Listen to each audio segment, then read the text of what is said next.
Bonjour, je suis très heureux de vous retrouver dans cette deuxième saison. Alors on ne s'en rend même plus compte, nous avons la chance, nous vivons une époque formidable. Imaginez quelques siècles en arrière sans moyens de transport moderne et sans moyens de communication. Aujourd'hui, pratiquement toute la planète est à portée de votre smartphone. Alors c'est génial, c'est une très belle opportunité pour faire de belles rencontres dans cette multitude de choix.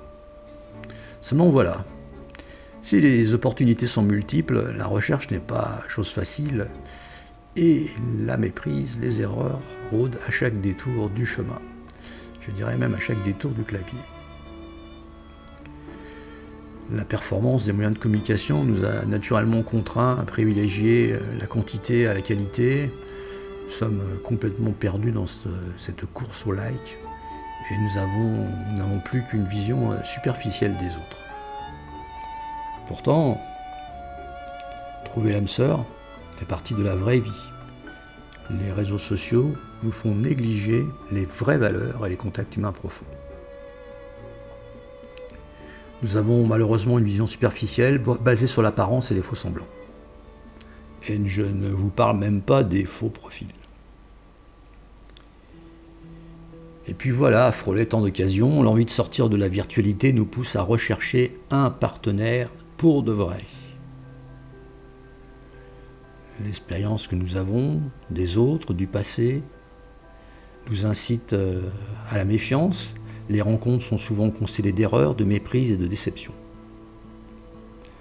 Pourtant, comme je vous le disais tout à l'heure, nous avons la chance d'être en contact avec un nombre incroyable de prétendants. C'est vrai, la mauvaise nouvelle, c'est que bien peu peuvent correspondre et mériter l'amour que nous sommes prêts à offrir.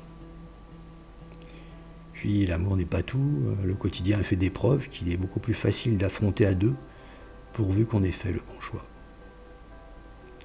Et oui, c'est sûr, on le sait, la vie à deux n'est pas un long fleuve tranquille, elle est faite de méprise, de disputes, de colère, de jalousie, mais aussi et surtout de tendresse et d'amour.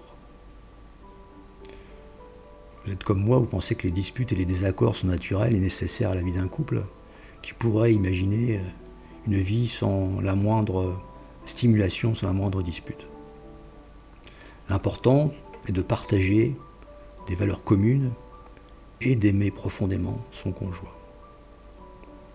Puis il faut bien reconnaître, les disputes sont souvent constructives. C'est un moyen rapide d'accorder ses violons. Mais revenons à nos rencontres. On l'a vu, aimer n'est pas sans danger, si l'engagement que nous avons pris n'est pas partagé. Alors je vous demande encore un peu de patience, vous allez bientôt pouvoir découvrir une belle personne, la bonne personne. De la patience et beaucoup de prudence. Soyons lucides, parmi tous ces prétendants, très peu méritent que nous nous engagions totalement.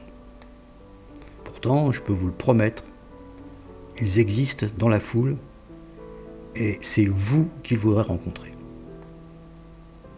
Cette multitude de choix est la formidable opportunité de faire une sélection très précise et de la découvrir. L'amour fera le reste. Nous ne sommes là que pour vous aider à échapper aux douloureuses erreurs. Comme je vous le disais, bientôt vous allez pouvoir utiliser Koala comme un jeu, mais un jeu gagnant et pour tous les deux.